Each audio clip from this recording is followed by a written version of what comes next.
आज शिव जी का विवाह है, तो मैं थोड़ा सा आपको शिव जी के विवाह की चर्चा सुना दूं। शंकर जी का वाहन क्या है? बैल। बैल मतलब क्या? बैल मतलब क्या? बैल मतलब नंदी नहीं होता। बैल मतलब होता है, बैल और नंदी तो एक ही चीज है, चाहे नंदी का हो चाहे बैल का हो, पर्यायवाची हो। नंदी का मतलब होता है धर्म, बैल का मतलब होता है धर्म। तो भगवान शंकर नंदी पर सवार नहीं है, भगवान शंकर तो धर्म पर सवार हैं। किस पर सवार हैं? और धर्म पर चढ़ करके कहां जा रहे हैं? विवाह करने। कहां जा रहे हैं? ये समाज के लिए शंकर जी मैसेज दे रहे हैं कि विवाह करने जाओ तो सदा धर्म पर आरूढ़ होकर के जाओ, धर्म पर चढ़ करके जाओ, धर्म के साथ विवाह करो। विवाह किसके लिए होना चाहिए? धर्म के लिए, ना कि विवाह केवल भोगों के लिए हो। इसलिए धर्म के लिए। धर्म के कितने पांव होते हैं? नंदी के कितने पांव हैं? 4। धर्म के भी 4 चरण होते हैं। कौन कौन से?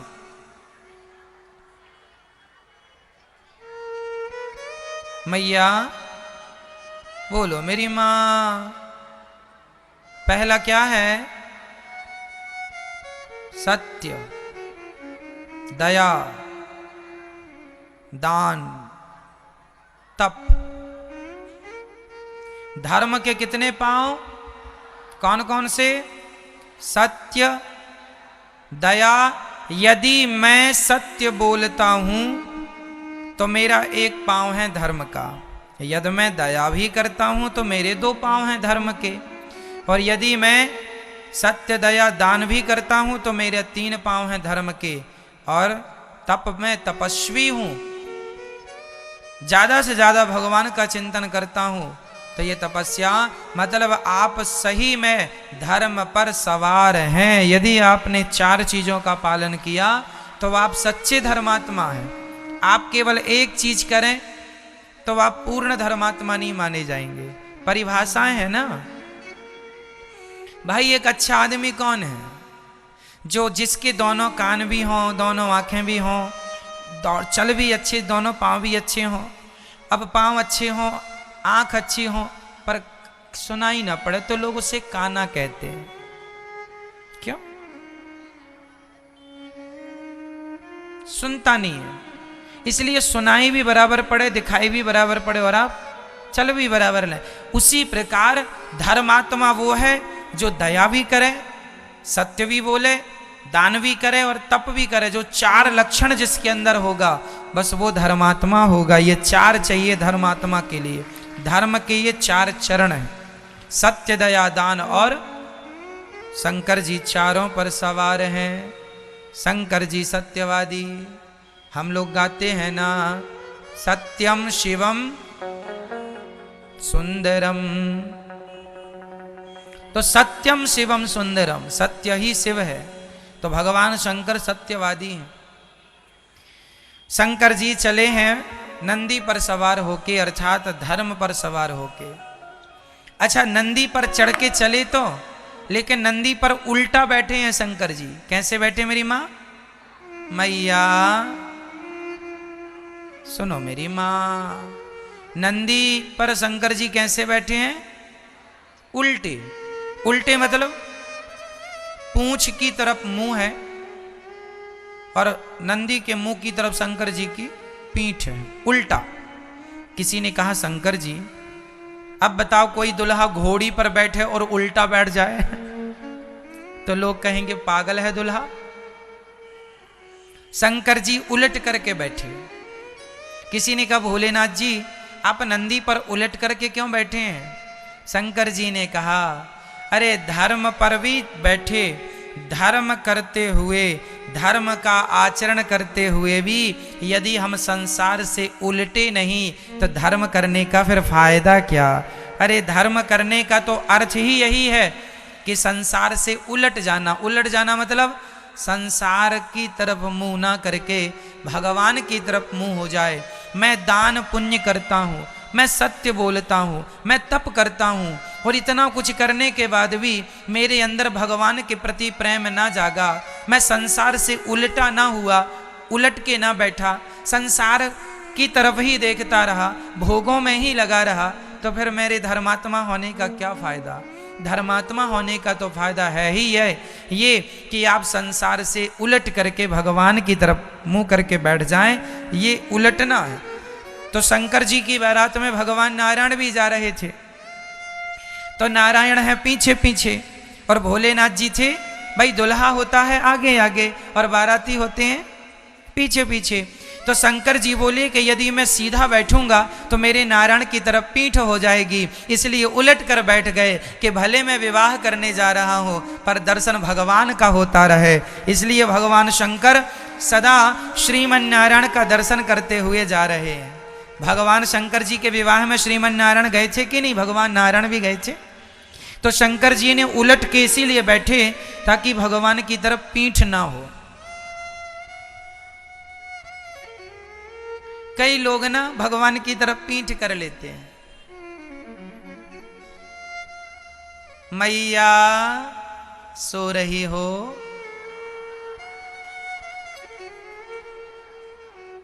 सो जाओ मेरी माँ, लोरी सुना दूं आपको? मैया ऐसे सो रही है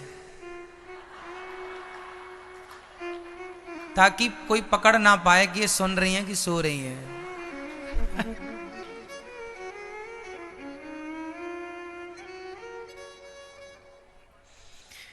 तो शंकर जी नंदी के ऊपर उल्टे क्यों बैठे? ताकि भगवान की तरफ उनकी दृष्टि बनी रहे। कई लोगों को आपने देखा होगा, एक सज्जन भागवत जी में जब भजन होए तो वो नाच रहे थे। तो नाच रहे थे, पता है, वो आगे आए और नाचने लगे। और नाचे कैसे? आप लोगों की तरफ मुंह कर लिया और ऐसे ऐसे नाच रहे थे। तो हमने उनसे पूछा कि क्यों, ये किसके लिए नाच रहे हैं? बोले भगवान के लिए। हमने कहा भगवान की तरफ, भगवान के लिए नाचते तो मुंह भगवान की तरफ होता, पर तुम्हारा मुंह तो संसार की तरफ है। इसका मतलब तुम नाच रहे हो संसार के लोगों को दिखाने के लिए नाच रहे हो।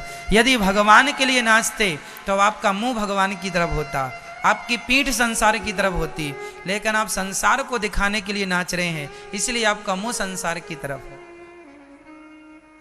इसलिए कोशिश ये करनी है कि कभी किसी हाल में हमारी पीठ भगवान की तरफ ना हो। हमारी पीठ किसकी तरफ ना हो? सदा हमारा मुंह भगवान की ओर हो। इसलिए शंकर जी धर्म पर उल्टे बैठे। अब चले शंकर जी, भोले भंडारी की बारात जा रही है। शंकर जी ने सांपों की माला, सांपों का जूड़ा, सांपों को ही जूड़े पर बांध दिया, सांपों को ही शंकर जी ने कमर पे बांध लिया। शेर की छाल लपेटी, खाल, और उस पर सांप कस के बांध दिया। सांप, भगवान शंकर जी सांप क्यों धारण करते हैं? कोई बोले कि शंकर जी के गले में सर्प क्यों है? तो इसका उत्तर ये है कि भगवान कहते हैं कि हमें ये याद रखना चाहिए कि हमें एक दिन मरना है। सांप किसका रूप है? मृत्यु का प्रतीक है। सांप को काल कहते हैं। सर्प को क्या कहते हैं? सर्प को कहते हैं काल। काल ब्याल मुखग्रास त्रास निर्णा सहे तवे। तो काल को क्या कहा? सर्प को क्या कहा मेरी मां? शंकर जी ने, हम लोग काल से डरते हैं, मौत से डरते हैं, और शंकर जी तो मौत को गले पे लटकाए चलते हैं। शंकर जी से किसी ने कहा कि आपने गले पे सांपों को क्यों लटकाया है? बोले ये काल है। हमें हमेशा दो लोगों को याद रखना चाहिए, पहला भगवान को और दूसरा अपनी मृत्यु को। तो शंकर जी सदा सदा वसंतम हृदयार विंदे। शंकर जी के हृदय में सदा कौन बसता है? शंकर जी सदा सीताराम को मतलब श्रीमन नारायण को अपने हृदय में बसाते हैं। सदा उनके हृदय में कौन? सीताराम श्रीमन नारायण। श्रीमन नारायण शंकर जी के कहां बसते हैं? हृदयारविंदे। हृदय में कौन बसा है? भगवान सीताराम अर्थात श्रीमन नारायण। ऐसे शंकर जी कहते हैं कि हृदय में भगवान है, मैं उन्हें याद रखता हूं, और गले में मौत है, गले में काल है, मैं अपनी मौत को याद रखता हूं। ये याद रखता हूं कि हमें एक दिन मर जाना है, इसलिए हम सदा भगवान के चिंतन में लगे रहते हैं। ये दुनिया को मैसेज दे रहे हैं कि भगवान शंकर तो नित्य हैं, वो कभी मरते नहीं हैं, ठीक है, परंतु हमारे लिए मैसेज है कि भाई तुम लोग मौत को और भगवान को याद रखो, ठीक है। शंकर जी जब बारात लेकर गए तो हम लोग ना शादी विवाह करते हैं तो आप लोगों ने देखा होगा दुल्हा कितना सारा सज धज के जाता है, पाउडर वाउडर लगा के। शंकर जी ने पाउडर तो लगाए नहीं, भस्मी मुर्दे की चिता की भस्मी लगा लिए पूरे शरीर में। किसी ने कहा पाउडर लगा लो प्रभु जी, थोड़ा मेकअप कर लीजिए। शंकर जी ने कहा ना जी, मेकअप नहीं करेंगे, ये मुर्दे की भस्म जरूर लगाएंगे। तो भस्मी क्यों लगाएं? शंकर जी क्यों लगाते हैं? क्योंकि आदमी कभी भगवान का नाम ले ना ले, लेकिन जब मर जाता है ना तो शव यात्रा में जरूर राम नाम लिया जाता है, हाँ या ना। कोई कहे कि मैं भगवान को नहीं मानता, तुम भले भगवान को ना मानो, पर जब मरोगे तो तुम्हारी शव यात्रा में लोग यही बोलेंगे कि राम नाम, राम नाम। इसलिए राम नाम ही सत्य है। तो शंकर जी बोले कि सारी जिंदगी भले आदमी राम का नाम ना बोले, पर मुर्दे के कारण राम का नाम जरूर बोलता है। तो जिस मुर्दे के कारण लोग राम नाम बोलना सीख रहे हैं, मैं उस मुर्दे की भस्मी शरीर में जरूर रमाऊंगा, ताकि लोगों को ये प्रेरणा मिले कि राम नाम कितना जरूरी है जीवन में। तो शंकर जी तो पूरा श्रृंगार राम नाम का ही करते हैं। शंकर जी पूरा श्रृंगार किसके नाम का? राम नाम का। भस्मी इसलिए क्योंकि मुर्दे के संग राम नाम बोलने वाले लोग रहते हैं। कभी ना बोला हो किसी ने राम राम, कभी ना सुना हो किसी ने राम राम, लेकिन मुर्दे के संग चलेगा तो सुनने को मिल जाएगा। इसलिए राम नाम बोलना मुर्दे ने सिखाया, मुर्दे ने उनको सिखाया जो नास्तिक थे। इसलिए शंकर जी ने भस्मी रमाना शुरू की। अच्छा, शंकर जी की बारात में वो लोग भी गए जो कभी कहीं नहीं जाते, कोई अपनी बारात में लेकर नहीं जाता। चुड़ैलन भी गई,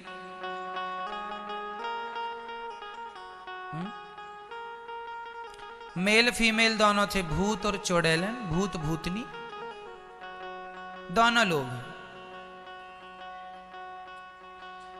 ये चुड़ैलन कौन बनता है मैया? चुड़ैलन कौन बनता है? आपके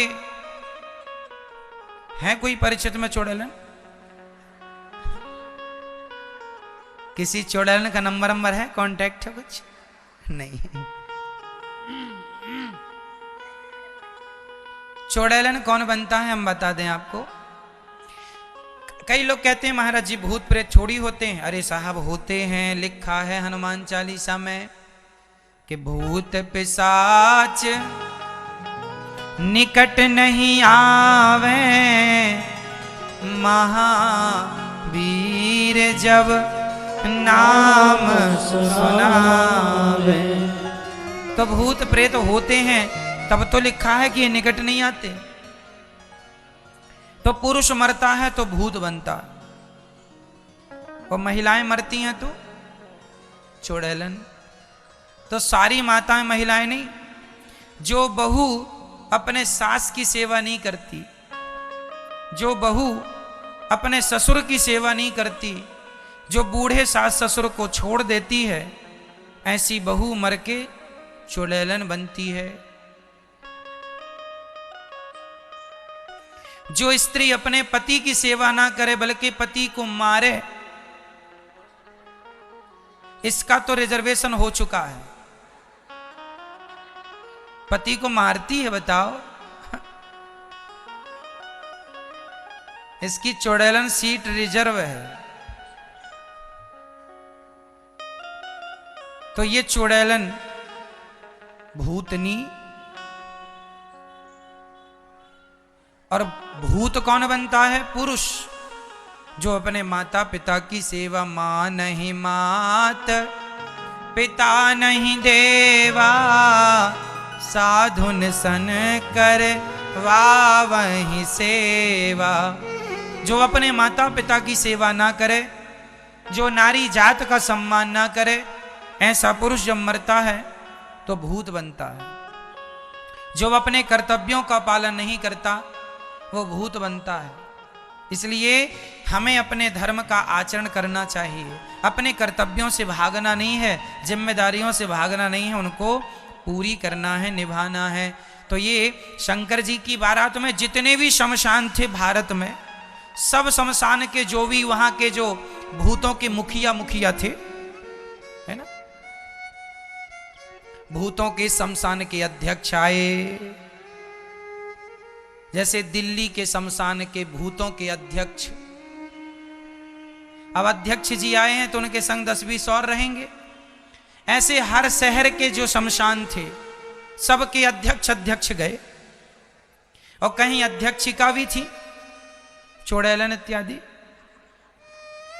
कहीं भूत कम भूतनी ज्यादा, तो वहां उनका वर्चस्व था।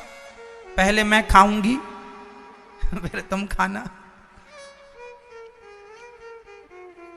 ऐसी चुड़ैलन और भूत सब भगवान शंकर जी की बारात में सम्मिलित हो गए। जस दुल्हा तस बनी बाराता। कैसी बारात है?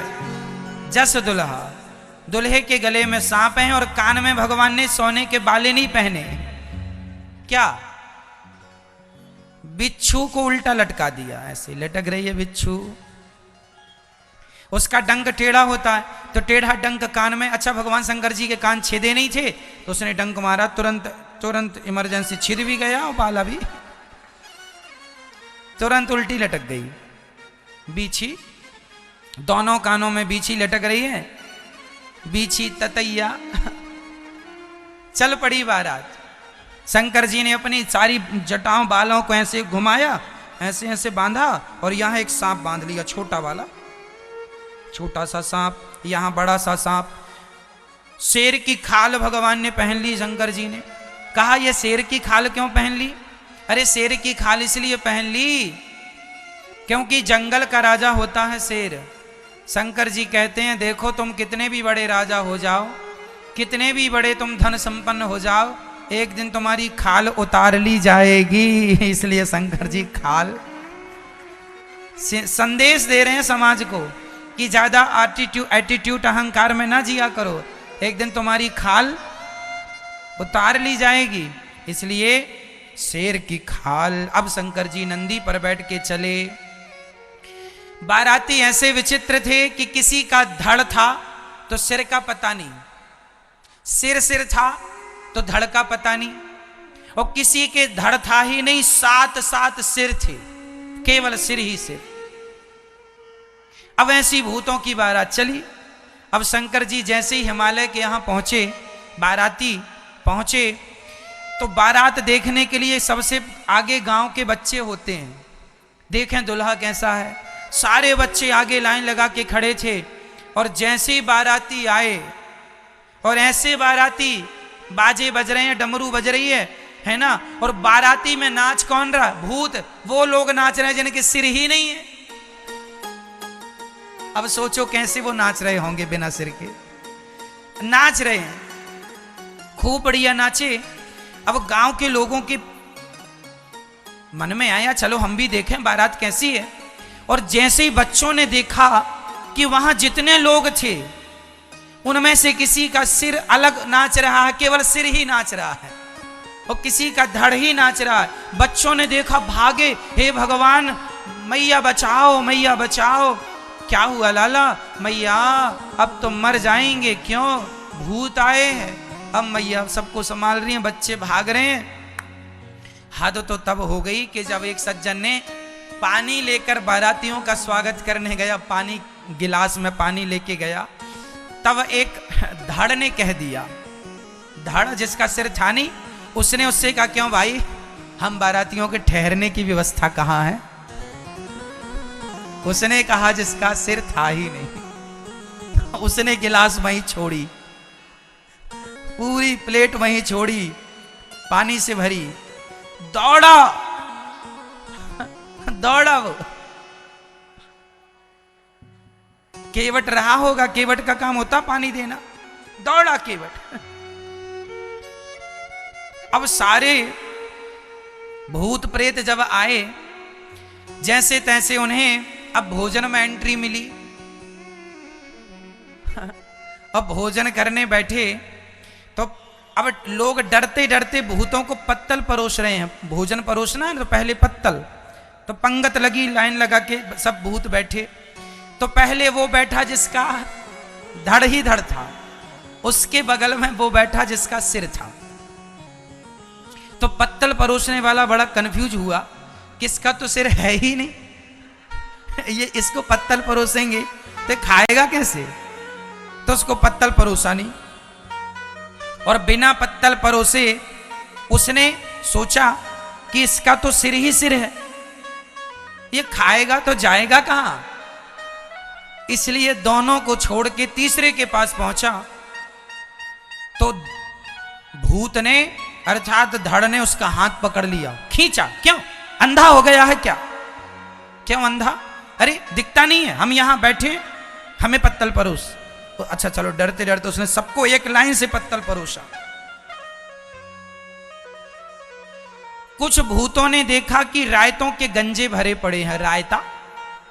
तो भूतों ने, तो भूत रायतों के गंजे में नाक पकड़ पकड़ के डुबकी लगा रहे हैं, हर हर महादेव, हर हर रायतों के गंजों में डुबकियां लगा रहे हैं।